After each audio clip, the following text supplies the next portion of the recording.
ধূসর মরুভূমি আর রুক্ষ পাহাড়ের বুকে যেন রঙের কার্পেট। চারদিকে পাহাড় আর তারই মাঝে দোল খাচ্ছে হাজারো রঙিন ফুল। আরব আমিরাতের রাস আল খাইমাতে দেখা মিলবে এমন নয়নকাড়া দৃশ্যের। কৃষক মোহাম্মদ ওবায়দ আল মাজরুই গড়ে তুলেছেন এই বিশাল ফুলের বাগান। ২৫টিরও বেশি প্রজাতির প্রায় ৫০,০০০ ফুলের সমারোহ এখানে। স্ন্যাপড্রাগন, ল্যাভেন্ডার থেকে শুরু করে ডালিয়া, কি নেই এই বাগানে।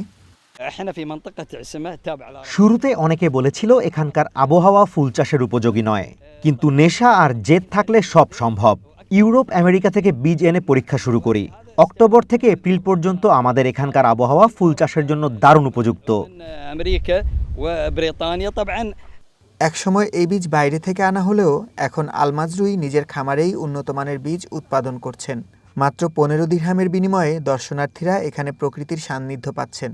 পাহাড় আর ফুলের এই মিতালি দেখতে ভিড় করছেন শত শত দর্শক। I love to take pictures, videos. আমি ছবি তুলতে ও ভিডিও করতে খুব ভালোবাসি। এখানে পাহাড় আর ফুলের কম্বিনেশনটা চমৎকার, সাথে ঘোড়া আর পশু পাখিও আছে। সব মিলিয়ে জায়গাটা দারুণ। That's why we come here and visit.